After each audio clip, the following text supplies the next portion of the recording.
High friends welcome back to my channel English learning with जय।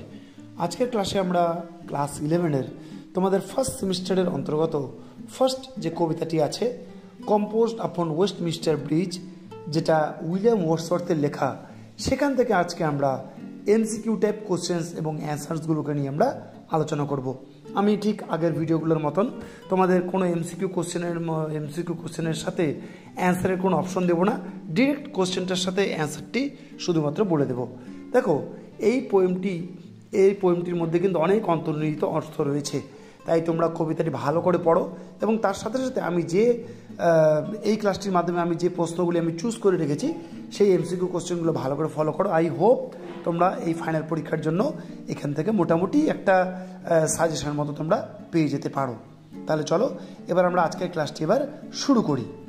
First question দেখো দেওয়া আছে, while going to Dover William Wordsworth was accompanied by, মানে ডোভারে যাওয়ার সময় উইলিয়াম ওয়ার্ডসওয়ার্থের সাথে কে ছিল?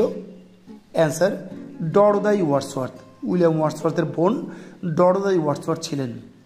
Next, upon Westminster bridge was composed on, মানে আপন ওয়েস্টমিন্স্টার ব্রিজ এই কবিতাটি লেখা হয়েছিল কবে?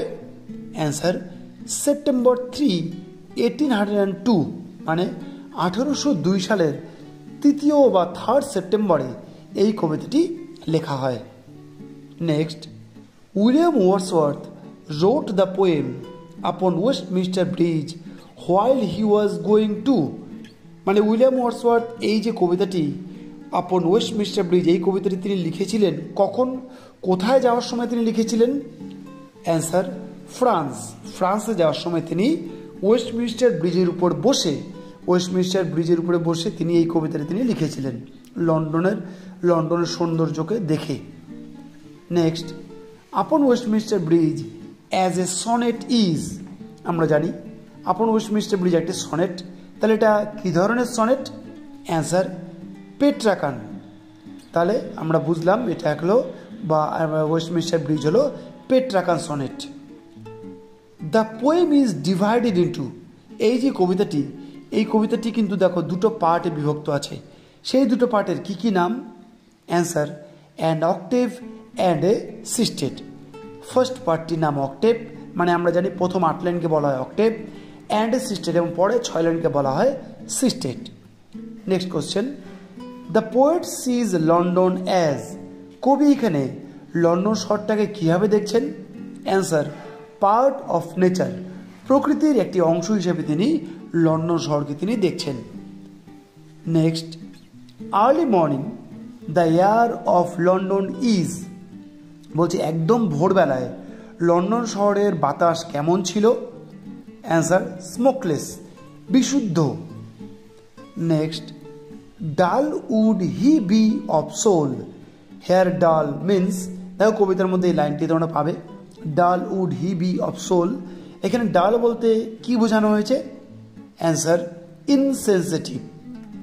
ওকে, next question, in the poem upon Westminster bridge the word majesty means, মানে এই আপন ওয়েস্টমিন্স্টার ব্রিজ এই কবিতার মধ্যে ম্যাজেস্টি এই যে শব্দটি ইউজ করা হয়েছে এই ওয়ার্ডটির মানে কি?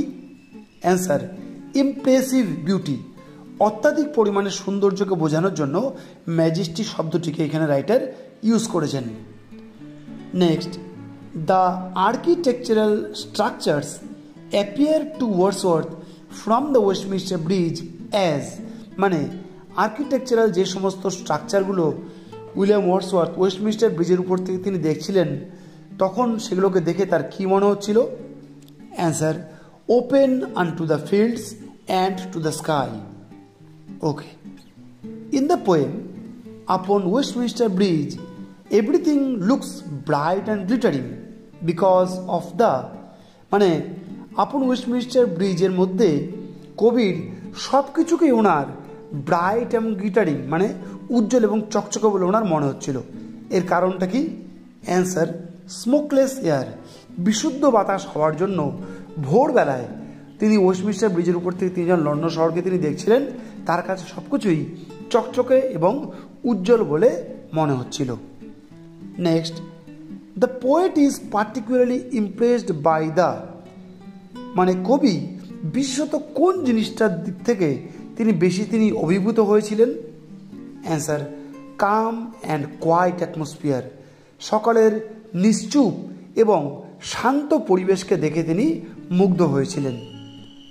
Next, the river glideth at his own sweet will, the synonym of will is, এই যে লাইনটি দেওয়া হয়েছে কবিতার থেকে, the river glided at his own sweet will, এখানে এই যে উইল ওয়ার্ডটি ইউজ করা হয়েছে, এর সিনোনিম কি?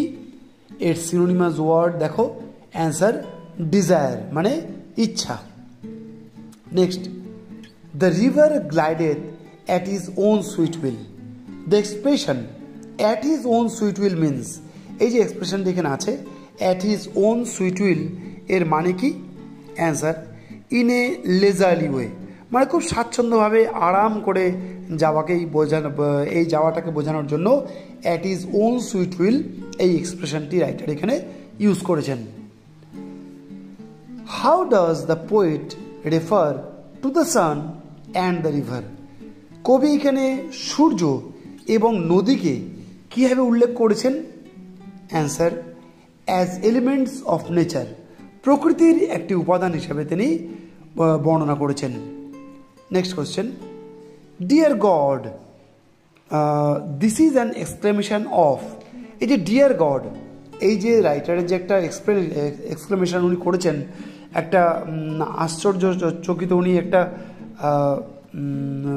মানে কথাটি তিনি বলেছেন ডিয়ার গড, এর মানে কি বা এটা দ্বারা কী বোঝানো হয়েছে? অ্যান্সার, ওন্ডার, বিস্ময়, তিনি বিস্ময়ের সাথে তিনি বলেছেন ডিয়ার গড। দেখো এরপরে question, and all that mighty heart is lying still, the poet means to say that the city of London is, মানে এই যে লাইনটি রাইটার এখানে ইউজ করেছেন কবিতার মধ্যে, and all that mighty heart is lying still, এখানে কবি সেই লন্ডন শহরের কোন জিনিসটাকে বোঝানোর জন্য এটা বলেছেন? অ্যান্সার, অ্যাসলিপ, লন্ডন শহর যে পুরোপুরি এখানে ঘুমন্ত অবস্থায় রয়েছে এটাকে বোঝানোর জন্য তিনি এই লাইনটাকে তিনি ইউজ করেছেন। Next question, what is the object of the poet's celebration, মানে কবি এখানে কোন জিনিসটাকে দেখে তিনি সেলিব্রেট করছেন বা উদযাপন করছেন?